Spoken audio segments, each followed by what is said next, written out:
ಆವರಣದಲ್ಲಿ ಸೌಧದ ಆವರಣದಲ್ಲಿ ನಮ್ಮ ಜಿಲ್ಲಾ ಆಡಳಿತ ಭಾಳ ಒಳ್ಳೆಯ ರೀತಿಯಿಂದ ಕಾರ್ಯಕ್ರಮವನ್ನು ಆಯೋಜನೆ ಮಾಡಿದೆ. ಅಂತಾರಾಷ್ಟ್ರೀಯ ಯೋಗ ದಿವಸದ ಶುಭಾಶಯವನ್ನು ಕೋರ್ತಾ ಸ್ವಲ್ಪಾದರೂ ದಿವಸ ಯೋಗ ಮತ್ತು ಪ್ರಾಣಾಯಾಮವನ್ನು ಎಲ್ಲರೂ ಅಭ್ಯಾಸ ಮಾಡುವಂಥ ಪ್ರಯತ್ನವನ್ನು ಮಾಡಬೇಕು ಅನ್ನುವಂಥ ವಿನಂತಿಯೊಂದಿಗೆ ತಮ್ಮೆಲ್ಲರಿಗೂ ಶುಭಾಶಯ.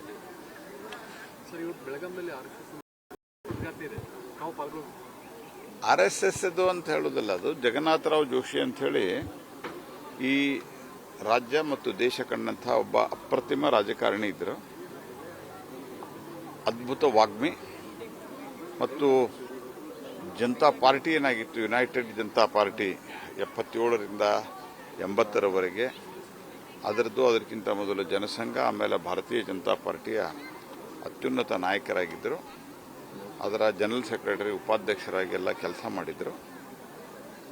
ಅವರು ಒಂದು ನೆನಪಿಗಾಗಿ ಒಂದು ಸ್ಮೃತಿಯನ್ನು ಇಲ್ಲಿ ಮಾಡಿದ್ದಾರೆ. ಅದರ ಉದ್ಘಾಟನೆಗೆ ಸಂಘದ ಹಿರಿಯರಾದಂಥ ಶ್ರೀಮಾನ್ ದತ್ತಾತ್ರೇಯ ಹೊಸಬಾಳಿ ಅವರು ಬರ್ತಾ ಇದ್ದಾರೆ. ನಾವು ಅದರಲ್ಲಿ ಭಾಗವಹಿಸಿ ಇಲ್ಲಿ ಬಂದಿದ್ದೀನಿ. ಇಲ್ಲಿ ಭಾಗವಹಿಸಿ ನಾನು ಅದನ್ನು ಮುಗಿದ ತಕ್ಷಣ ನಾನು ವಾಪಸ್ ಹೋಗ್ತಾ ಇದ್ದೀನಿ.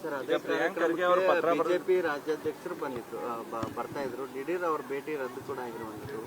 ಯಾಕಂದ್ರೆ ನಿನ್ನೆ ನನಗೆ ಗೊತ್ತಾಗಿರುವಂಥದ್ದು ಪ್ರಾಥಮಿಕವಾದಂತಹ ಮಾಹಿತಿ, ಅವ್ರದ್ದು ನಿನ್ನೆ ಬೆಂಗಳೂರಿನಲ್ಲಿ ಭಾಳ ಜಾಸ್ತಿ ಮಳೆಯಾಗಿ ಆ ವಿಮಾನ ಟೇಕ್ ಆಫ್ ಆಗಿಲ್ಲ ಅಂತ ಹೇಳಿದರು. ಬೆಳಗಾವಿ ಬರಬೇಕಾಗಿತ್ತು.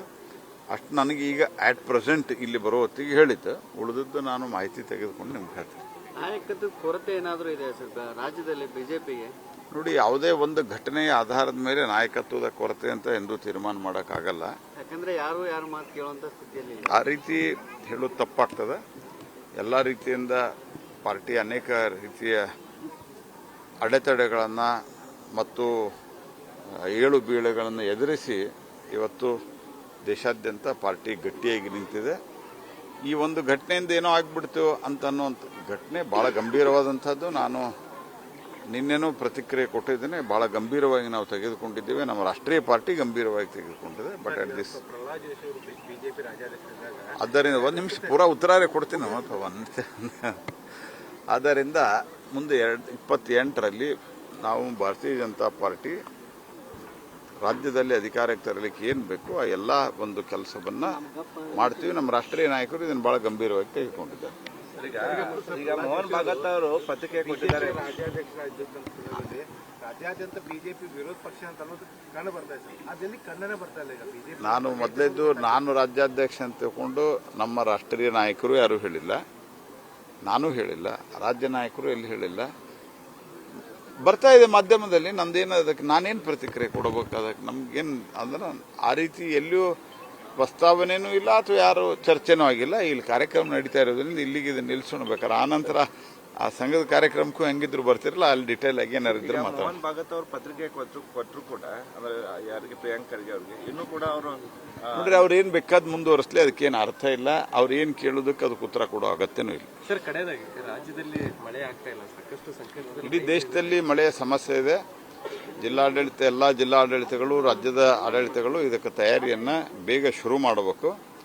ಇಲ್ಲಿ ಇನ್ನೂ ಯಾವುದೇ ಕರ್ನಾಟಕದ ಯಾವುದೇ ಜಿಲ್ಲೆಯಲ್ಲಿ ಶುರುವಾಗಿಲ್ಲ. ಎಲ್ನಿನೋ ಸೂಪರ್ ಎಲ್ನಿನೋ ಇಫೆಕ್ಟ್ ಏನಿದೆ ಅದು ಭಾಳ ದೊಡ್ಡ ಪ್ರಮಾಣದಲ್ಲಿ ಆಗಲಿದೆ ಅನ್ನುವಂಥದ್ದು ಮಾಹಿತಿ ಇದೆ. ಯಾಕಂದ್ರೆ ಇದನ್ನು ಮಾನಿಟರ್ ಸ್ವಲ್ಪ ಮಟ್ಟಿಗೆ ನಾವು ಮಾಡ್ತಾ ಇರ್ತೀವಿ ಏನಿದೆ ಅಂತೇಳಿ. ಯಾಕಂದ್ರೆ ನಮ್ಮ ಡಿಪಾರ್ಟ್ಮೆಂಟ್ನಿಂದನೇ ನಾವು ಎಲ್ಲ ಆಹಾರ ಧಾನ್ಯಗಳನ್ನು ಸಂಗ್ರಹಿಸೋದು ಮತ್ತು ವಿತರಿಸೋದು. ಹಾಗಾಗಿ ಇಟ್ ಇದೆ ವೆರಿ ಸೀರಿಯಸ್ ಫ್ಯಾಕ್ಟರ್. 40% ಕಮ್ಮಿ ಆಗ್ತದೆ ಅನ್ನುವಂಥದ್ದು ನಮಗೀಗ ಲೇಟೆಸ್ಟ್ ರಿಪೋರ್ಟ್ ಬಂದಿರೋದು. It is a very serious cause of concern. ಹಾಗಾಗಿ ಇದರ ಬಗ್ಗೆ ಎಲ್ಲ ಆಡಳಿತ, ವಿಶೇಷವಾಗಿ ರಾಜ್ಯದ ಮುಖ್ಯಮಂತ್ರಿಗಳಿಗೆ ನಾವು ಆಗ್ರಹ ಪಡಿಸೋದು ಆಯ್ತು. ಈಗ ಎಲ್ಲ ಇಲೆಕ್ಷನ್ನು ಮುಗೀತು, ನಿಮ್ಮ ಪದಗ್ರಹಣನೂ ಆಯಿತು.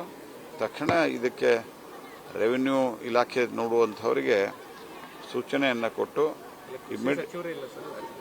ಮಂತ್ರಿ ಇನ್ನೂ ವಿಸ್ತರಣೆನೂ ಆಗಿಲ್ಲ ಸರ್.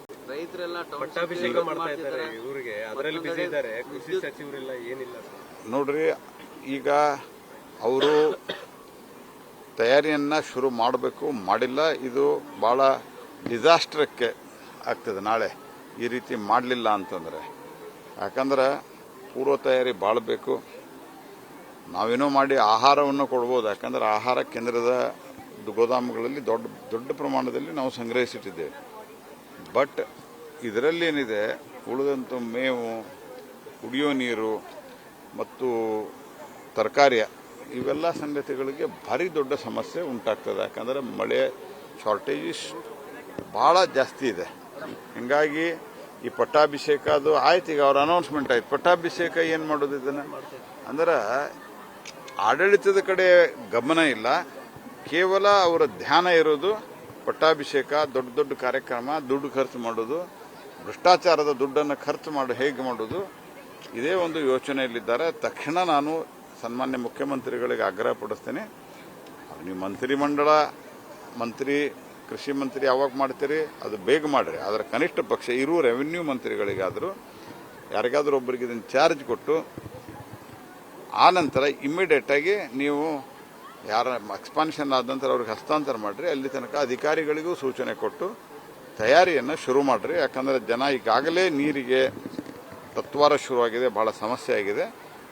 ನಿರ್ಲಕ್ಷ್ಯ ವಹಿಸೋದು ಇದು ಒಳ್ಳೆಯದಲ್ಲ ಅನ್ನುವಂಥದ್ದು ನಾನು ಸ್ಪಷ್ಟ ಎಚ್ಚರಿಕೆಯನ್ನು ಶಿವಕುಮಾರ್ ಅವರಿಗೆ ಕೊಡ್ತೇನೆ.